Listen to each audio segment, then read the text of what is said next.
હવે આપણે તો છેલ્લે લાસ્ટમાં આપણે ચેપ્ટર પૂરું કરી પરમાણુ બંધારણ. હવે આપણે વાત કરવાની છે કે દ્રવ્યની અવસ્થાઓ. આ વિષયનો આપણે અભ્યાસ કરવાનો છે. તો દ્રવ્ય અવસ્થાઓ એ ચેપ્ટરનો આપણે અભ્યાસ કરવો છે ડિટેલમાં. તો સૌથી પહેલાં કે ભાઈ પદાર્થની 3 અવસ્થાઓ: ઘન, પ્રવાહી અને વાયુ. બરાબર? એ 3 ભૌતિક અવસ્થાની અંદર વાત કરીએ તો 3 ભૌતિક અવસ્થામાં એમની દરેક પરમાણુ અથવા અણુ કે આયનો વચ્ચે આકર્ષણ બળોની હાજરી હોય છે. બરાબર? તો એ જે આકર્ષણ બળો છે એ આકર્ષણ બળો એટલે આપણે એનું નામ આપ્યું હતું આંતર આણ્વીય આકર્ષણ બળો કહેવાય છે. આંતર આણ્વીય આકર્ષણ બળો તરીકે ઓળખવામાં આવે છે. હવે આવા આંતર આણ્વીય આકર્ષણ બળો કે જે વાન ડર વાલ્સ નામના વૈજ્ઞાનિકે શોધ્યા, એના આધારે કે દરેક કણો વચ્ચે કંઈક વિશિષ્ટ પ્રકારનું આકર્ષણ બળ હોય છે અને એ આકર્ષણ બળની મદદથી દરેક ભૌતિક સ્થિતિ એની અવસ્થાની અંદર એટલે કે ઘન સ્વરૂપે, પ્રવાહી સ્વરૂપે, વાયુ સ્વરૂપે જોવા મળે છે. એમાંય પાછા એમના આકર્ષણ બળો તો એને વહેંચવામાં આવ્યા છે અલગ અલગ વિભાગની અંદર. હવે એ જે આકર્ષણ બળોને વહેંચવામાં આવ્યા તો એ આકર્ષણ બળોને આપણે 3 ભાગની અંદર વહેંચી દીધા છે. એક બળ જેને નામ આપવામાં આવ્યું વિસર્જન બળો અને ફિટ્સ લંડન નામના વૈજ્ઞાનિકે શોધ્યા એટલે એને લંડન બળો તરીકે ઓળખાય છે. બીજું આકર્ષણ બળ જે શોધવામાં આવ્યું એનું નામ છે દ્વિધ્રુવીય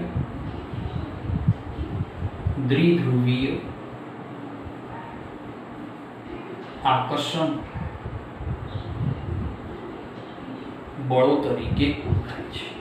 અને ત્રીજું આકર્ષણ બળ છે કે જેને આપણે દ્વિધ્રુવીય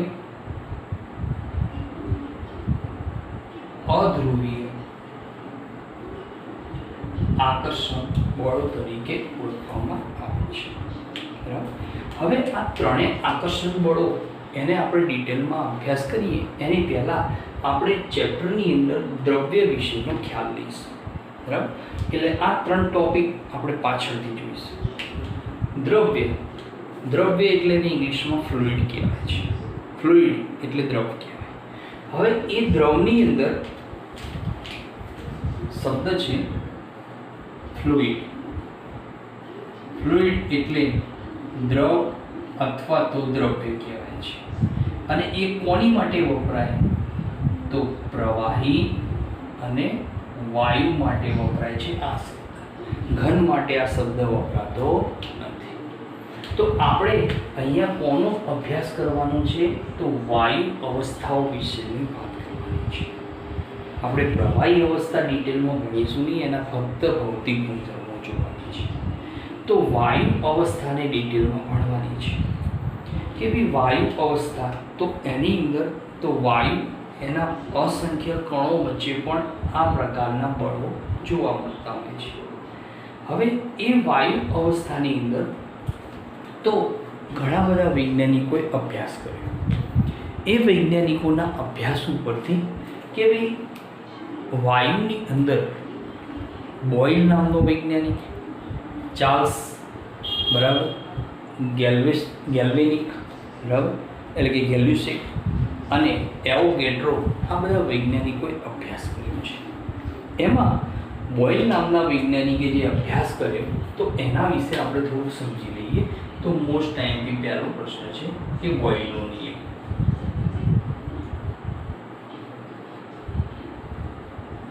બોઇલનો નિયમ. ચલો, બોઇલનો નિયમ તો એક વૈજ્ઞાનિક જેનું નામ છે રોબર્ટ બોઇલ, એણે આ નિયમ વિશેનો ખ્યાલ આપ્યો. પણ કઈ અવસ્થા માટે? વાયુ અવસ્થા માટે આ નિયમની રચના કરી.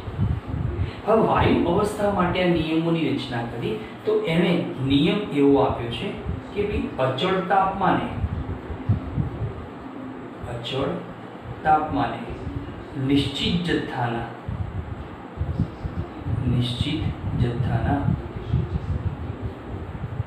વાયુનું દબાણ તેના કદ સાથે વ્યસ્ત પ્રમાણમાં હોય છે. આવો એને નિયમ આપ્યો છે કે નિયમ એમ કહે છે કે અચળ તાપમાને નિશ્ચિત જથ્થાના વાયુનું દબાણ તેના કદ સાથે વ્યસ્ત પ્રમાણમાં હોય તો એને આપણે ગાણિતિક સ્વરૂપમાં લખવું હોય તો આપણે લખી શકીએ કે ભાઈ શું અચળ રાખ્યું છે? તાપમાન અને જથ્થો. એન એટલે મોલ એટલે જથ્થો, તમે પહેલા જથ્થો તો એના આધારે પી ચલે છે 1/v થશે. બરાબર. ચલો ચલનનું ચિહ્ન દૂર કરીએ તો therefore p બરાબર k/v. તો એના આધારે pv બરાબર k ઇઝ ઇક્વલ શું કહેવાય? અચળ તરીકે ઓળખાય છે. તો pv બરાબર અચળ આપણને સાબિત કરે છે. તો એનો અર્થ એમ થયો કે જે અચળાંક મળ્યો કે એ k નો આધાર કોની ઉપર હોય? તો k નો આધાર વાયુના જથ્થા ઉપર હોય, નિયત તાપમાન ઉપર હોય અને દબાણ અને કદ જે દર્શાવેલ છે એના ઉપર આધાર રાખતો હોય છે. તો કોઈ પણ ગાણિતિક સ્વરૂપમાં અચળાંકનું મૂલ્ય તેની સાથે સંકળાયેલા દરેક પદો જે છે, ચલિત પદો અને અચલિત એટલે કે અચળ પદો એની ઉપર આધાર રાખતો હોય છે. હવે એની અંદર એણે નિશ્ચિત જથ્થાનો વાયુ એણે બે સ્વરૂપે લીધો. બરાબર. આની ઉપરથી આપણે બે રીતે વાયુ આપણે સમીકરણ બનાવીએ કે ભાઈ નિશ્ચિત જથ્થાનો વાયુનું દબાણ અને કદનો ગુણાકાર અચળ રહે છે, જે આપણે સાબિત કર્યું કે વાયુનો જથ્થો અને એનું દબાણ એનું ગુણનફળ ઇઝ ઇક્વલ કેવું રહે છે? અચળ રહે છે. તો એના આધારે કે જો નિશ્ચિત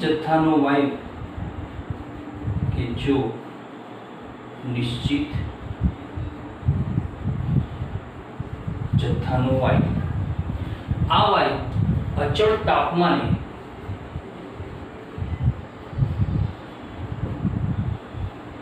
દબાણ P1 અને P2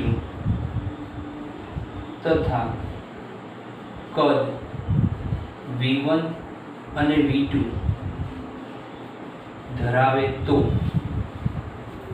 એના આધારે આપણે બોયલના નિયમની અંદર તો એનું ગાણિતિક સ્વરૂપ મેળવીએ તો આ નિયમમાં એનું ગાણિતિક સ્વરૂપ મળશે P1 V1 બરાબર P2 V2 બરાબર અચળ આપણને મળશે. સાદુરૂપ આપીએ તો P1/P2 ઇઝ ઇક્વલ V2/V1 સમીકરણ નંબર. તો આ સમીકરણ જ્યારે બે પરિસ્થિતિ આપેલી હોય ત્યારે કે નિશ્ચિત જથ્થાનો અચળ તાપમાને કોઈ પણ વાયુ એનું પ્રારંભિક દબાણ P1, અંતિમ દબાણ P2, પ્રારંભિક કદ V1, અંતિમ કદ V2, એ પ્રમાણે આ સૂત્રનો આપણે ઉપયોગ કરીશું. હવે એણે P વિરુદ્ધ કદનો આલેખ લીધો એટલે કે દબાણ વિરુદ્ધ કદનો આલેખ પણ રચના કર્યો. બરાબર. તો દબાણ વિરુદ્ધ કદનો જે આલેખની રજૂઆત કરી તો એમાં આપણે આલેખની વાત કરીએ કે દબાણ વિરુદ્ધ કદનો એણે આલેખ લીધો. હવે આ આલેખ એણે અલગ અલગ અચળ તાપમાનો લીધા. એમાં અલગ અલગ જે 3 અચળ તાપમાનો લીધા તો એ આલેખ કેવો મળે છે? વક્રાકાર મળે છે.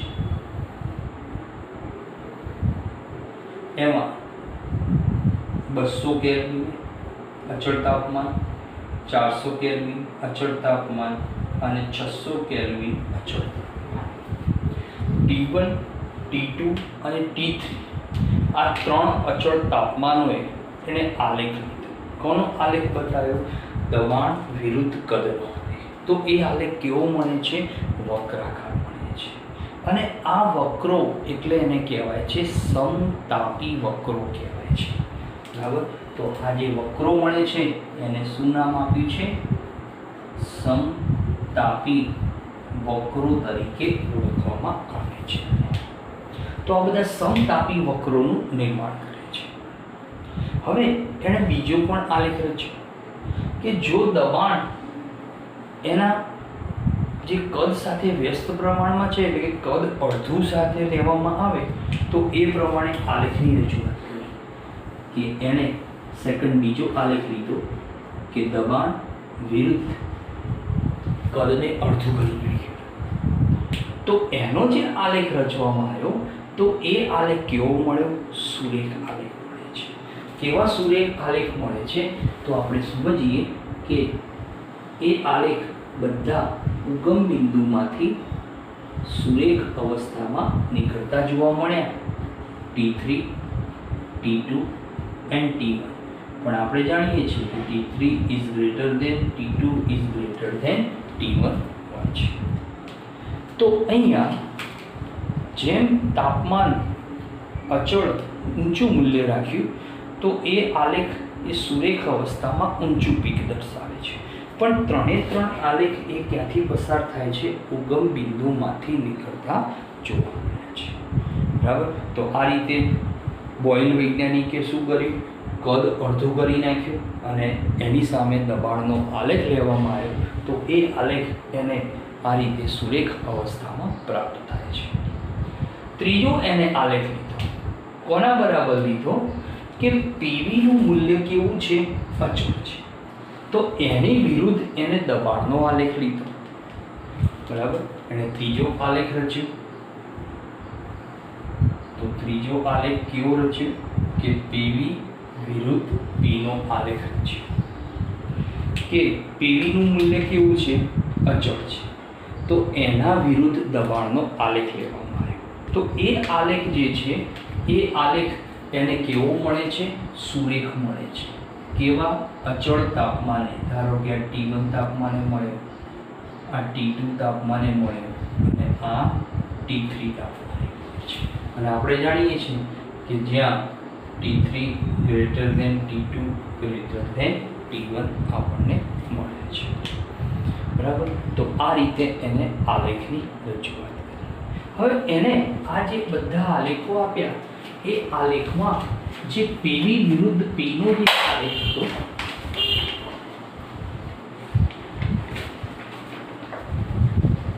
તો એ આલેખની અંદર એને કંઈક ખાસિયત જોવા મળી કે પીવી વિરુદ્ધ પીના આલેખની અંદર તો આ આલેખમાં શું જોવા મળે છે કે તાપમાન અચળ છે ત્યારે આલેખ સુરેખ અવસ્થામાં જોવા મળે છે અને બધી સુરેખ આલેખ કેવા છે? એકબીજાને સમાંતર જતા જોવા મળે છે. પાછા કોને સમાંતર છે? દબાણને પણ સમાંતર આલેખ મળે છે. સુરેખ તો મળ્યો પણ એ સુરેખ આલેખ કોને સમાંતર મળે છે? દબાણના મૂલ્યોને સમાંતર પ્રાપ્ત થતો જોવા મળતો હોય છે. હવે આ બોયલ વૈજ્ઞાનિકે શું કર્યું કે એને જથ્થાત્મક રીતે આ નિયમનો ઉપયોગ કરવામાં આવ્યો.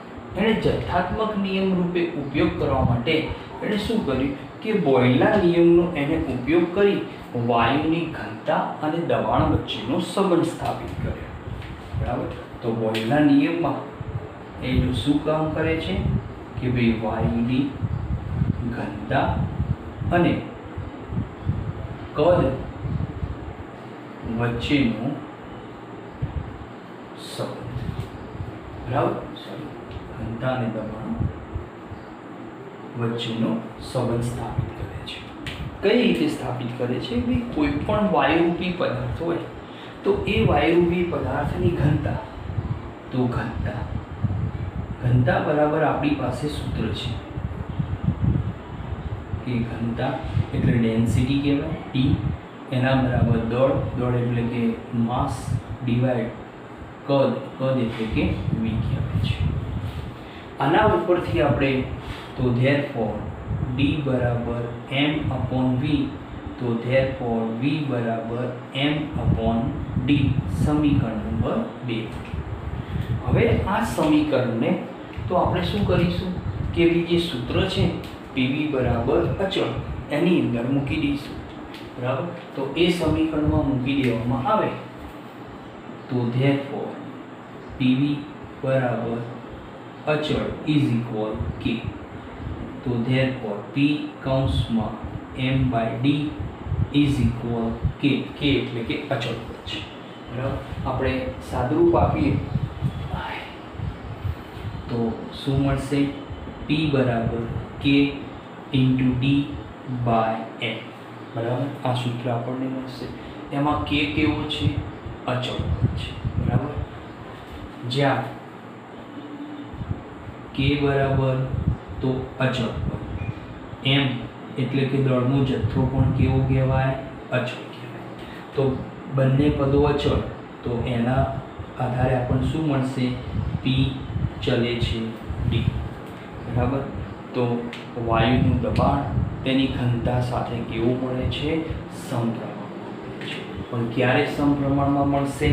કે જ્યારે અચળ તાપમાને, અચળ જથ્થાએ, બરાબર, દળનો જથ્થો અચળ હોય ત્યારે વાયુનું દબાણ એની ઘનતા સાથે આપણને સમપ્રમાણમાં આ એક સંબંધ આપણને નવો મળે છે. હવે એના આધારે તો આપણને ફોર્મ્યુલા મળશે કે ધેરફોર પી બાય ડી બરાબર કે ડેશ એટલે કે અચળ પદ તરીકે લેવામાં આવે. હવે વાયુની બે પરિસ્થિતિ પ્રમાણે કે ભાઈ પ્રારંભિક દબાણ અને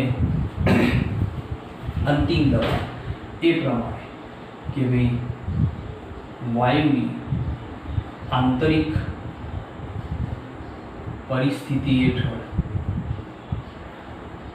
વાયુની આંતરિક પરિસ્થિતિ હેઠળ તો શું મળશે? P1 by D1 is equal P2 by D2 is equal કેવું મળે છે? અચળ પદ મળે છે. બરાબર, તો અહીંયા આપણને એક ફોર્મ્યુલા મળે છે.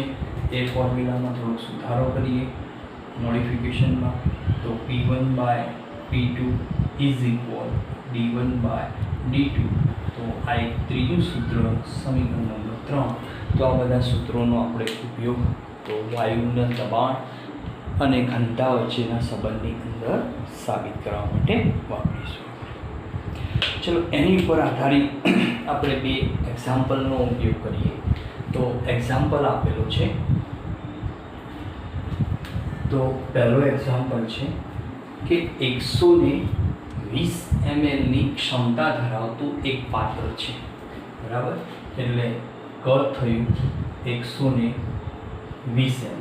બરાબર, એમ કે છે કે 35°C તાપમાને, એટલે તાપમાન અચળ થઈ ગયું, અને 1.2 બાર દબાણે. બરાબર, તો દબાણ આપ્યું છે 1.2 બાર. બરાબર, અમુક વાયુ ધરાવે છે. આ જ વાયુને બીજા પાત્રમાં ભરવામાં આવ્યો, તો એનો મતલબ કે આ V1, આ P1 બીજા પાત્રમાં ભર્યો 180 ml પાત્ર, એટલે નવું કદ કેટલું મળ્યું? V2 બરાબર 180.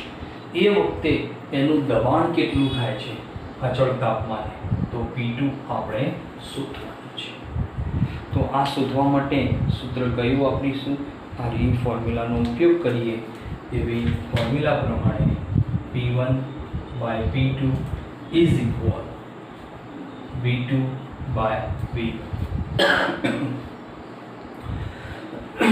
આમાં P2 ને કરતા કરીએ તો P2 બરાબર તો P1 V1 બાય V2. આ મૂલ્યો આપણે મૂકવામાં આવે તો P1 1.2 ગુણ્યા V1 120 ડિવાઇડ 180. કેલ્ક્યુલેશન કરીએ તો કેલ્ક્યુલેશન કરતાં આપણને જે મૂલ્ય મળશે તો મૂલ્ય કેટલું મળશે? 0.8 12 જેટલું આપણને પ્રાપ્ત થાય છે. 0.8 બરાબર.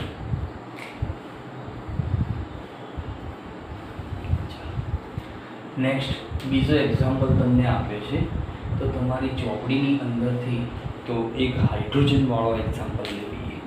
બરાબર. એટલે બે એક્ઝામ્પલ લો એટલે તમને ખ્યાલ આવે એક્ઝામ્પલ બહુ સારા છે.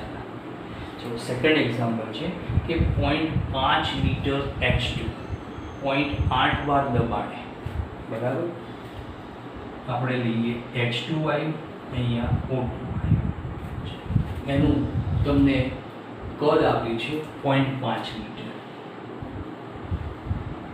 બરાબર, 0.5 લિટર.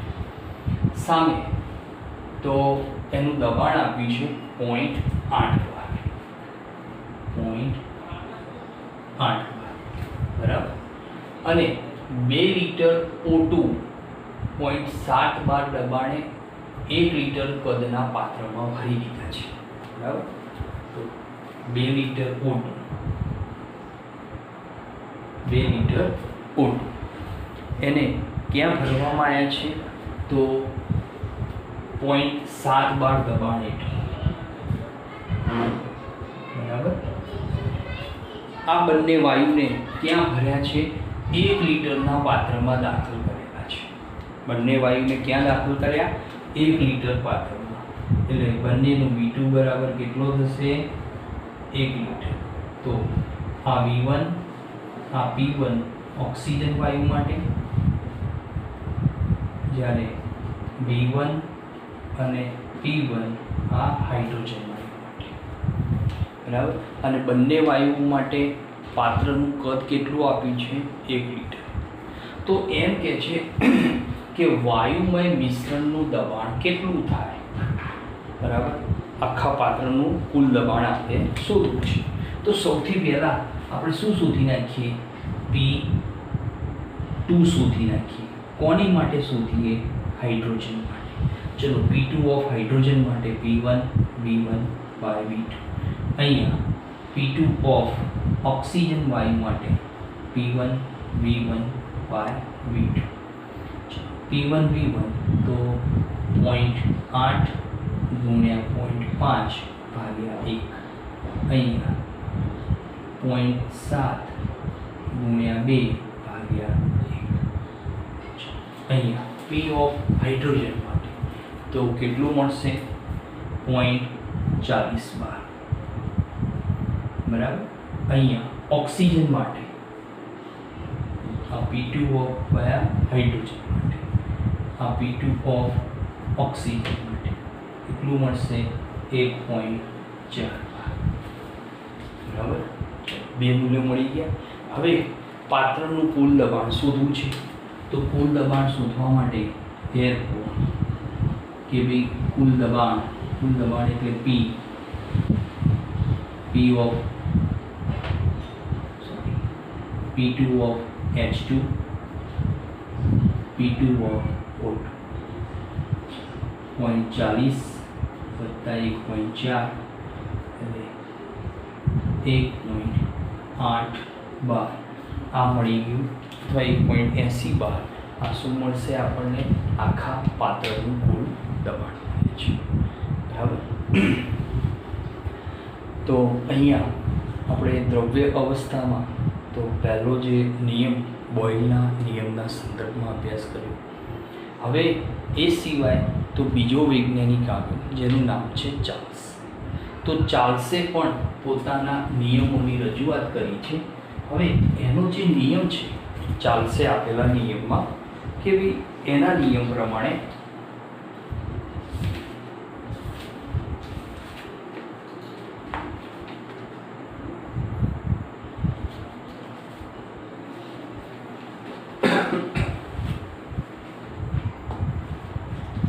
કે જેને નિરપેક્ષ શૂન્ય તાપમાનનો ખ્યાલ આપી અને આ નિયમની તારવણી કરી છે. નિરપેક્ષ શૂન્ય તાપમાન. તો નિરપેક્ષ શૂન્ય તાપમાન કોને કહેવાય? સૌથી પહેલાં કે ભાઈ નિરપેક્ષ શૂન્ય તાપમાન વિશેનો એને ખ્યાલ આપ્યો ચાર્લ્સ નામના વૈજ્ઞાનિકે. તો હવે આપણે સેકન્ડ નિયમ જોઈએ, ચાર્લ્સનો નિયમ.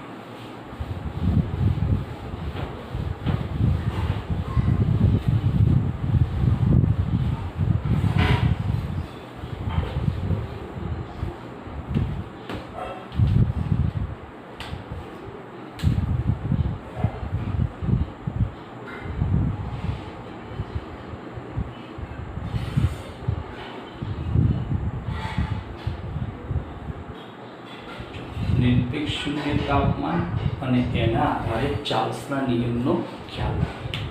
હવે ચાર્લ્સ નામના વૈજ્ઞાનિકે ઘણા બધા સંશોધન કર્યા. એણે શું કામ કર્યું કે વાયુના નિશ્ચિત દળ માટે અચળ દબાણે અને શું કામ કર્યું કે એમ એટલે કે વાયુનો જથ્થો કેવો લીધો? અચળ. અને દબાણ પણ કેવું રાખ્યું? અચળ. તો નિશ્ચિત જથ્થાના દળ માટે અચળ દબાણે વાયુના કદનો તાપમાન સાથેનો સંબંધ જોયો. તો એણે એવું કીધું કે આ બે અચળ રાખીએ ત્યારે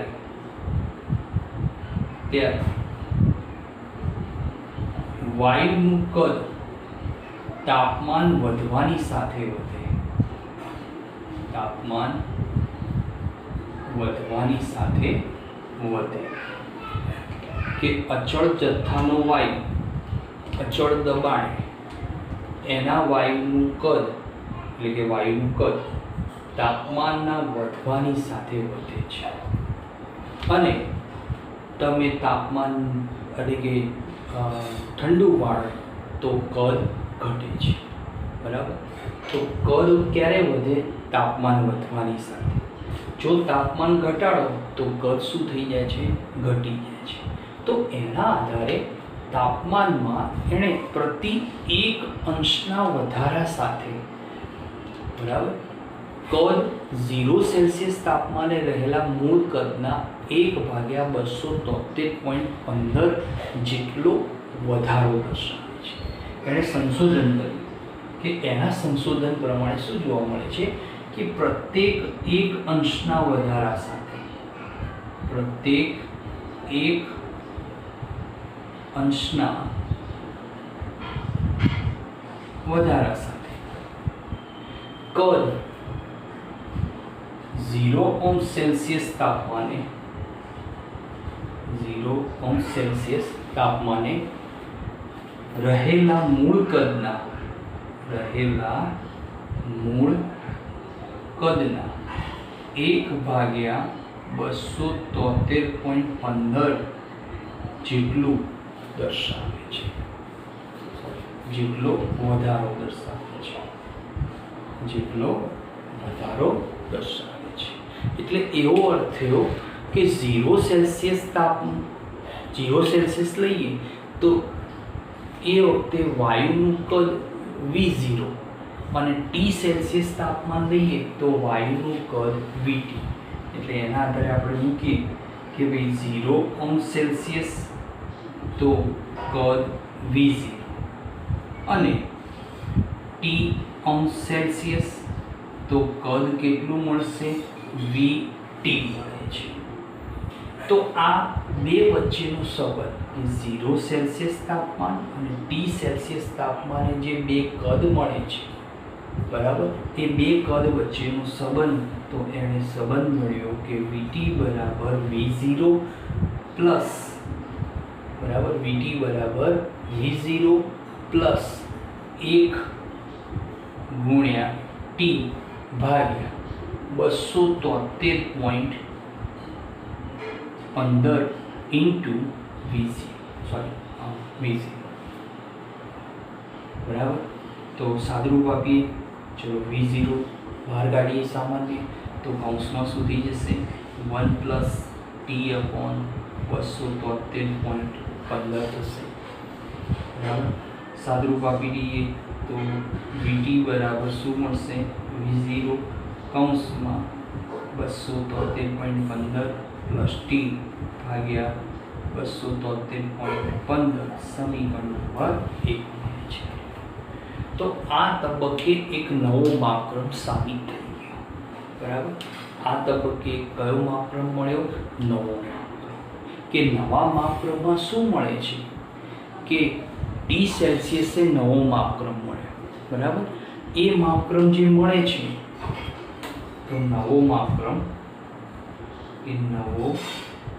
માપક્રમ શું મળે છે કે T°C શું મળે છે તો નવા માપક્રમમાં કેપિટલ T બરાબર 273.15 પ્લસ T આટલો વધારો મળ્યો અને 0°C એ કેટલું કહેવાય કે 0°C તો કેપિટલ T0 બરાબર 273.15 કહેવાય બરાબર જેને આધારે આપણને પ્રાપ્ત થાય છે હવે આ જે નવો માપક્રમ મળે છે એ કોના આધારે મળ્યો તો એ કેલ્વિન તાપમાનના માપક્રમ હેઠળ મળે છે એટલે આ આપણને આખો નવો માપક્રમ કોના માપક્રમ હેઠળ મળે છે કેલ્વિનના માપક્રમ હેઠળ એટલા માટે એને આપણે નિરપેક્ષ તાપમાન માપક્રમ તરીકે ઓળખીએ છીએ હવે આ નિરપેક્ષ તાપમાનનો ઉપયોગ કરી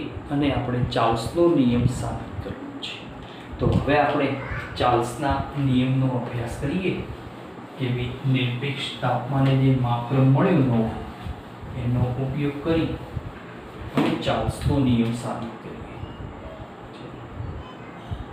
તો ચાર્લ્સનો નિયમ કોની માટે વાયુ અવસ્થા માટે તો ચાર્લ્સના નિયમની અંદર તો સૌથી પહેલા કે અહીંયા આ માપક્રમ મળ્યો જેને નિરપેક્ષ અથવા તો કેલ્વિન માપક્રમ અથવા ઉષ્માગતિશાસ્ત્ર માપક્રમ તરીકે પણ ઓળખવામાં આવે છે હવે ચોકસાઈપૂર્વક T°C તાપમાન આપણે લઈએ બરાબર તો એ આપણને કેવું મળે છે કે સમીકરણ 1 માં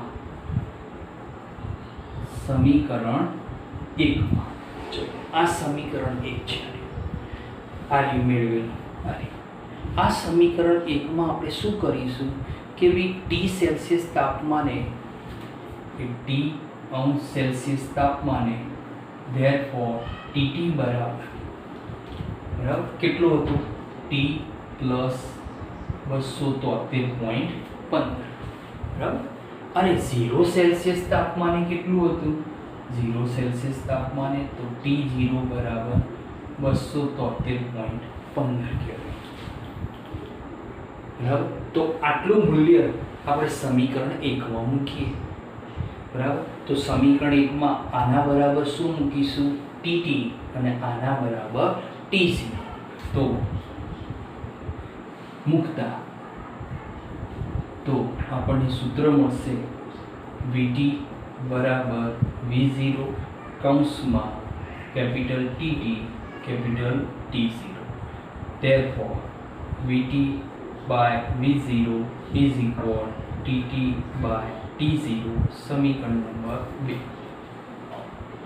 હવે આ પદ કેવું મળે છે એ અચળ બરાબર થશે બરાબર કેમ કે આ જે આખું પદ મળે છે એ પદ કોના બરાબર પ્રાપ્ત થાય છે અચળ બરાબર અચળ સાબિત થાય છે હવે આપણે જાણીએ છીએ કે therefore VT by V0 is equal કેવું થઈ ગયું અચળ બરાબર એ જ પ્રમાણે TT by T0 એ પણ અચળ થઈ ગયું હવે આપણે થોડું મોડિફિકેશન કરીએ કે VT by TT is equal V0 by T0 is equal અચળ લઈ લઈએ તો અચળને આધારે શું સાબિત થશે કે therefore કદ ડિવાઇડ તાપમાન ઇઝ ઇક્વલ કેવું મળે છે ચાર્લ્સના નિયમ પ્રમાણે અચળ મળે છે એટલે ચાર્લ્સનો નિયમ શું સાબિત કરે છે V ચલે છે T સાબિત કરે છે તો એનો અર્થ એમ થયો કે અચળ દબાણે નિશ્ચિત જથ્થાના વાયુનું કદ તાપમાન સાથે સમપ્રમાણમાં એ સાબિત નિરપેક્ષ માપક્રમમાં સાબિત થયું છે એ પ્રમાણે સાબિત થઈ છે હવે એણે આલેખો મેળવ્યા એણે પહેલો આલેખ મેળવ્યો કદ વિરુદ્ધ તાપમાનનો આલેખ મેળવ્યો બરાબર એ કદ વિરુદ્ધ તાપમાનનો આલેખ કેવો મળે છે તો સુરેખ મળે છે સીધી રેખા જેને કહીએ છીએ હવે આ સીધી રેખામાં મળતો જે આલેખ છે એને પાછળ તરફ લંબાવવામાં આવ્યો તો એ આલેખ માઇનસ એટલે કે ઋણ ચરણની અંદર સ્થિર થાય છે બરાબર અને એ જે મૂલ્ય મળે છે એ -273.15 કેલ્વિન જેટલું હોય છે, બરાબર. તો એ મૂલ્યને આધારે આપણે થોડુંક સમજી લઈએ. તો એણે આલેખ મેળવ્યો કે કદ વિરુદ્ધ તાપમાનનો આલેખ મેળવ્યો. કદ વિરુદ્ધ તાપમાનનો એણે આલેખ દોર્યો. આ આલેખ દોર્યું એણે અલગ અલગ 3 અચળ દબાણોએ આલેખ મેળવ્યા. તો 3 અચળ દબાણોએ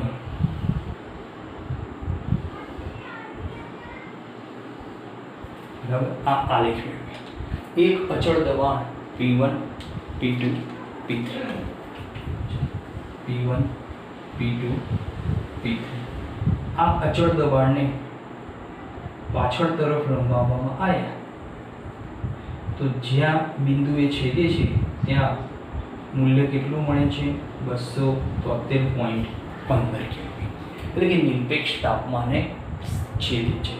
ત્રણેય આલેખ સુરેખ છે. એમને પાછળ તરફ લંબાવવામાં આવ્યા તો -273.15 કેલ્વિન તાપમાને છેદ્યા. તો એ કયા તાપમાને છેદે છે? નિરપેક્ષ શૂન્ય માપક્રમ હેઠળ છેદે છે, બરાબર. તો એના આધારે એવું સાબિત થયું કે અહીંયા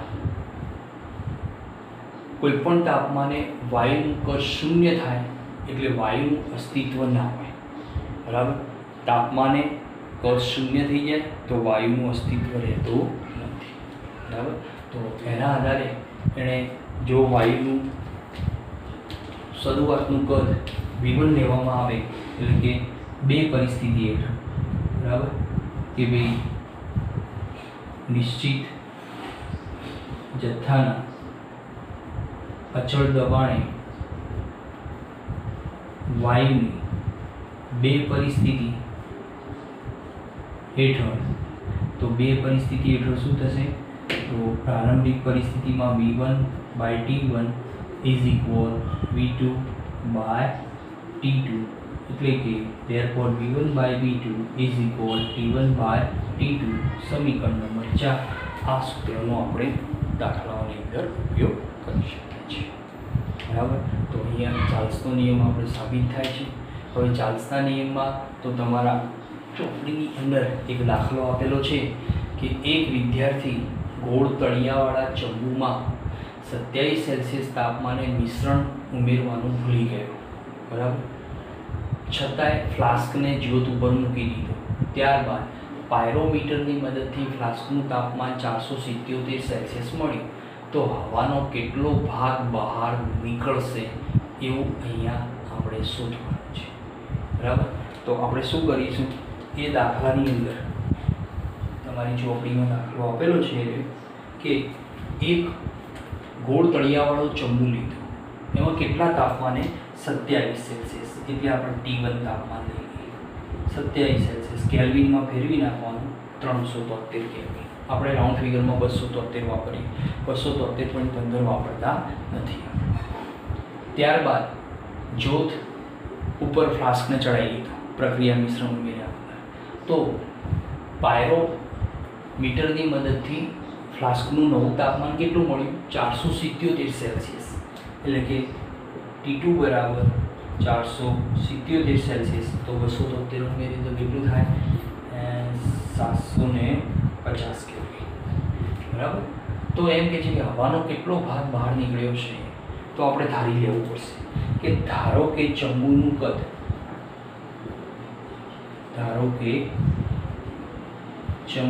કદ, પ્રારંભિક કદ એટલે V1 ધારી, બરાબર. અને ફ્લાસ્કમાંની હવાનું કદ, જે ચંબુ અથવા ફ્લાસ્ક છે કે ફ્લાસ્કમાંની એટલે કે ચંબુમાંની હવાનું કદ V2 ધારી લઈએ. તો આપણને આ સૂત્ર પ્રમાણે, તો અહીંયા સૂત્ર પ્રમાણે શું મળશે? V1/V2 બરાબર, અહીંયા T1/T2 300/750, એટલે therefore V1/V2 બરાબર 1.5, બરાબર. 300/750, સોરી 2.5, 5 બરાબર. તો આના આધારે આપણને શું સાબિત થાય છે કે therefore V2 બરાબર 2.5 V1.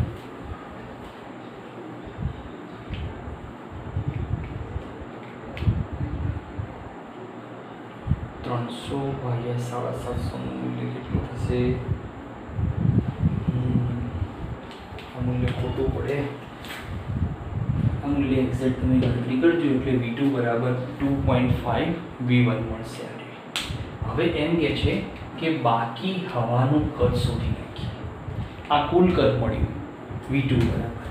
તો હવે therefore કે ભાઈ બાકી હવાનું કદ તો બરાબર V2 માઇનસ V1. ચલો V2 કેટલું? 2.5 V1 માઇનસ V1. તો therefore 1.5 V1 મળશે. આ મૂલ્ય મળી કયું? તો બાકી હવાનું. હવે આપણે શોધવાનું છે કે હવાનો કેટલો ભાગ. તો કેટલો ભાગ એટલે પ્રારંભિક કદ 1.5 V1 જેટલું અને એ જ વખતે અંતિમ કદ 2.5 V1 જેટલું. એટલે આપણને શું મળી જશે? તો હવાનો કેટલો ભાગ? તો therefore હવાનો બાકી રહેલ ભાગ. બરાબર. આ બાકી રહેલ ભાગ ક્યાં હશે? ચંબુમાં હશે. તો એ ભાગ કોના બરાબર મળશે? તો 1.5 V1 ભાગ્યા 2.5 V1. તો therefore એનું મૂલ્ય શોધો તો કેટલું મળશે? 3/5 જેટલું મૂલ્ય મળશે. બરાબર. એટલે કે 0.6 જેટલું આપણને મૂલ્ય મળે છે. બરાબર. તો આ રીતે તમારા અંદર એટલે કે ચોપડીમાં અન્ય કોયડાઓ તમને અથવા તો સ્વાધ્યાયમાં દાખલા આપેલા છે. બરાબર. દાખલાઓ બહુ સરળ છે. એમાં એક થોડો કોમ્પ્લિકેટેડ દાખલો હતો એ મેં તમને સમજાવ્યો છે. હવે આપણે તો એના પછી નેક્સ્ટ જે નિયમની વાત છે કે ભાઈ એના પછી નિયમ આવશે તો કેલ્યુસેકના નિયમનો આપણે અભ્યાસ કરવાનો છે. હવે આ સિવાયના દાખલાઓ તો અંદર આપ્યા તો નથી ચોપડીમાં પણ એક હતો લઈ લીધો. હવે આપણે કેલ્યુસેકનો નિયમ. બરાબર. તો કેલ્યુસેકનો નિયમ તો બહુ સરળ છે કે P અને T વચ્ચેનો સંબંધ દર્શાવતો એને નિયમ તારવ્યો છે. કેલ્યુસેકનો નિયમ કે ભાઈ એણે શું કર્યું? અચળ કદે નિશ્ચિત જથ્થાના વાયુનું દબાણ એક એના તાપમાન સાથે સમપ્રમાણમાં હોય છે. તો કેલ્યુસેકનો જે નિયમ આપ્યો એ કોના સંદર્ભમાં આપ્યો? P અને Tના સંદર્ભમાં આપ્યો. તો નિશ્ચિત જથ્થાના વાયુનું દબાણ નિશ્ચિત જથ્થાના અચળ કદે વાયુનું દબાણ તેના તાપમાન સાથે સમપ્રમાણમાં હોય છે. એટલે તાપમાન વધે તો દબાણ વધે વાયુ. બરાબર. એના આધારે એ કેલ્યુસેકના નિયમને સાબિત કરે છે. એટલે કેલ્યુસેકનો જે નિયમ આપ્યો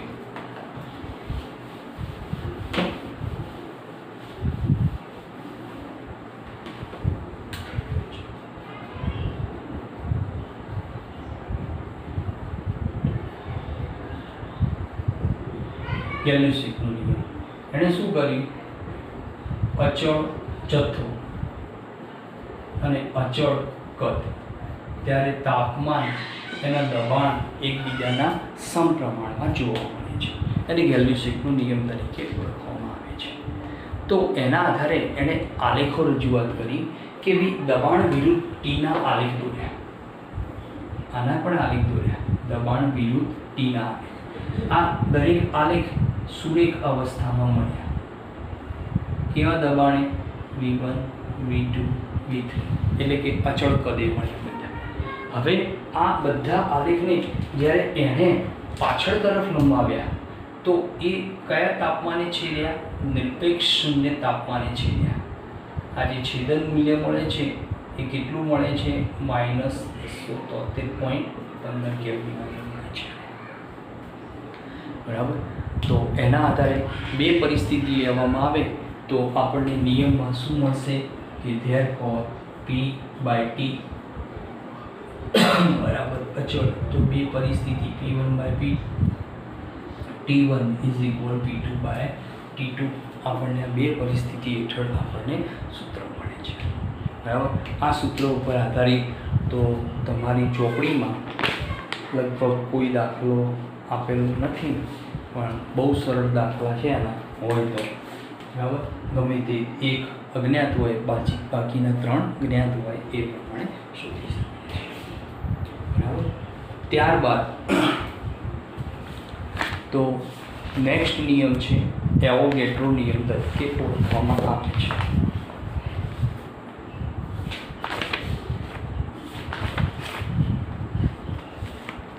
બરાબર. હવે એવોગેડ્રો નિયમ એ આપણા માટે મોસ્ટ ઇમ્પોર્ટન્ટ છે, કેમ કે એમાંથી આપણને વિશિષ્ટ પ્રકારના દાખલાઓની શરૂઆત થશે. તો એવોગેડ્રોનો નિયમ આપણે આટલે સુધી રાખીએ. એવોગેડ્રો નિયમ